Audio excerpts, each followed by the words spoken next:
پھر سے ایران امریکہ کے بیچ میں جو میزائل کا سلسلہ تھا وہ شروع ہو گیا تھا، اور اس کے بیچ میں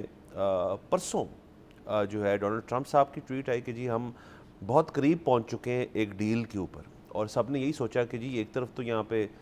بومبنگ چل رہی ہے، اسرائیل بھی پھر ایکٹیو ہوا تھا لیبنان کے اندر، اور لیکن اس کے بعد پھر راغچی صاحب جو ہے ان کی طرف سے ٹویٹ آئی کہ جی ہم بہت قریب پہنچ چکے ہیں ایک ڈیل کے اوپر، اور اس کے بعد پھر میاں شہباز شریف صاحب کی بھی ٹویٹ آئی کہ ایک ڈیل جو ہے وہ ایمنٹ ہے، یہ کل تک کی کہانی ہے۔ اس کے بعد آج پچھلے چند گھنٹوں سے یہ بات ہو رہی ہے کہ ایک ڈاکیومنٹ جو ہے وہ سائن ہونے کا جا رہا ہے، الیکٹرانکلی سائن ہو رہا ہے، جس کا نام ہے اسلام آباد memorandum memorandum of of understanding. Understanding, اور وہ جو ہے اب اس کے اندر ڈفرینٹ ٹائم لائنز دی جا رہی ہیں۔ کچھ لوگوں کو لگ رہا ہے آج ہو رہا ہے، لیکن ابھی تک جو حتمی بات ہے وہ یہ کہ کل کے دن تمام جو ملک کو جو اس کے اندر سٹیک ہولڈرز ہیں وہ اس کو الیکٹرانکلی سائن کریں گے۔ ڈونلڈ ٹرمپ صاحب نے میاں شہباز شریف صاحب کی ٹویٹ بھی ری ٹویٹ کی، انفیکٹ راغچی صاحب کی بھی ٹویٹ جو ہے انہوں نے اس کو ری ٹویٹ کیا۔ تو یہ سر ایک پازیٹیو ہم طرف داخل ہو چکے ہیں، اور اب نظر آ رہا ہے کہ ایک جنگی صورتحال جو ہے اس کے اندر ایک مکمل طور پہ جو ہے جنگ بندی جو ہے وہ ہونے کو جا رہی ہے۔ سوال یہ ظاہر ہے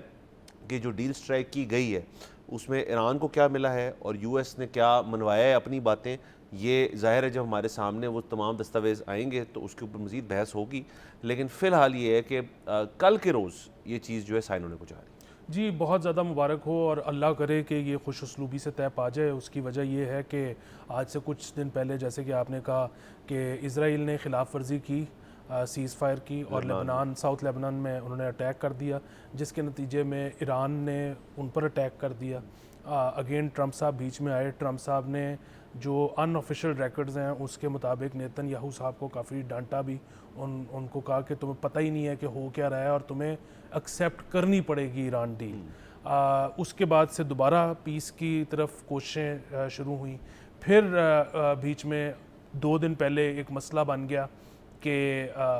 خود ٹرمپ صاحب اور امریکن ایڈمنسٹریشن نے کہا جی کہ وہاں سے انڈین کچھ گزر رہی تھیں شپس جن پر ایران نے اٹیک کیا ہے، تو وہ شپس جو ہیں وہ امریکہ کی پرمیشن سے گزر رہی تھیں، پھر اس کے اوپر قابو پایا گیا۔ ایونچولی آج جب آپ نے بتایا کہ یہ ساری ٹویٹس آ گئیں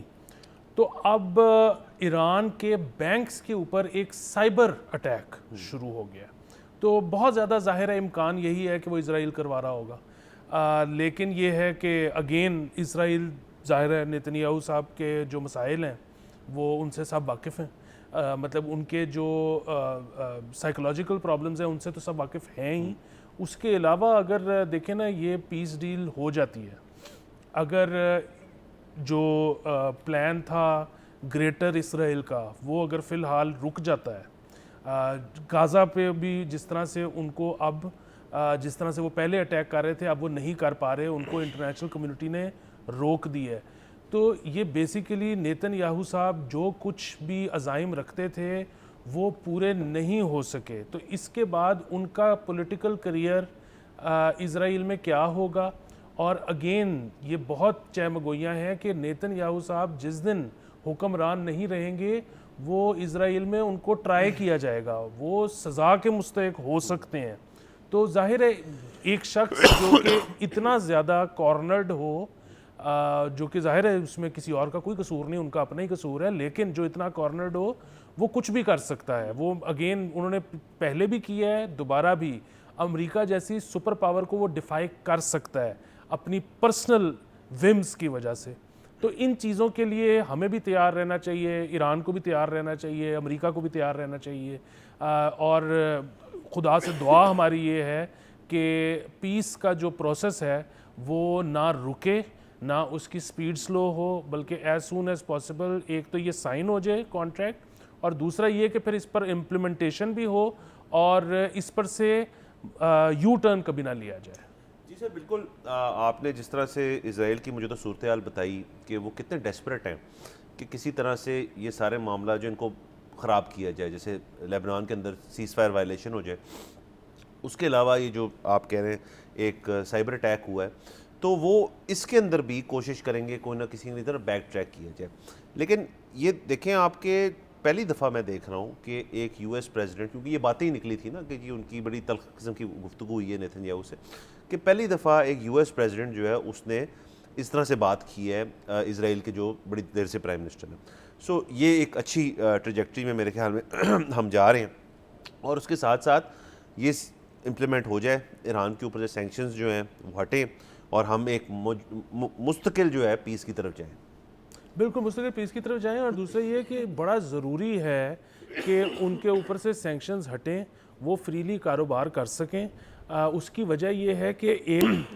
ہم یہ دیکھ رہے ہیں کہ جو ویلتھ ہے نا اس کا شفٹ دکھائی دے رہا ہے ہمیں. وہ آلریڈی آ رہی تھی آپ کے گلف میں سب سے زیادہ, اور اس کے بعد وہ ٹرکل ڈاؤن ہو رہی تھی ہمارے خطے میں. اچھا وہ ظاہر ہے وہ جو ٹرکل ڈاؤن ہمارے خطے میں ہو رہی تھی یا جو بھی ویلتھ شفٹ ہو رہی ہے ہمارے خطے میں, اس کا جو سب سے بڑی وجہ ہے وہ چائنا ہے. لیکن ہم یہ دیکھ رہے تھے کہ جب ایک کوئی سپر پاور بنتی ہے, آپ دیکھیں امریکہ اگر سپر پاور تھا تو اس نے اتنے 100 سالوں میں اس نے دیکھا وینزویلا بھی ٹھیک چلے, ارجنٹینا بھی ٹھیک چلے, برازیل بھی ٹھیک چلے. مطلب وہ ان کے اپنے اپنے بہت بڑے مسائل تھے, ابھی بھی ہیں. مطلب ارجنٹینا کا آپ دیکھیں انفلیشن کا پرابلم, برازیل کے مسائل آپ دیکھیں. لیکن اگین جو امریکہ ہے وہ اس کی سرپرستی سے باز نہیں آ رہا, کیونکہ وہ حالانکہ بہت قریب نہیں ہے لیکن بہرحال خطہ آپ کہہ سکتے ہیں کہ ایک ہے. سو یہاں پر بھی جب انڈیا بھی ایک ٹائم پر, اب تو دوبارہ بہت ان کا ایک سلپری سلوپ پہ ہیں وہ, لیکن انڈیا بھی ہم نے دیکھا کہ انہوں نے کچھ سال پیچھے بہت اچھی گروتھ کی. تو اس خطے میں ایران بھی اپنے پیروں پہ کھڑا ہو سکے, فریلی ٹریڈ کر سکے, اس سے اس خطے میں بہت خوشحالی آئے گی. دوسری چیز یہ ہے کہ اس جنگ کے نتیجے میں ایران کا جتنا نقصان ہو چکا ہے, ظاہر ہے نہ صرف ایران نہ صرف ہم, امریکہ بھی یہ چاہے گا کہ اب وہ جب پیس قائم ہو جائے تو وہ اس نقصان کو جلدی اپنا انفراسٹرکچر دوبارہ ڈیولپ کریں, اس کو ختم کر سکیں. اس کی وجہ یہ ہے کہ کیوں کوئی بھی ملک چاہے گا کہ وہاں کسی اور ملک میں پیدا ہونے والا ہر بچہ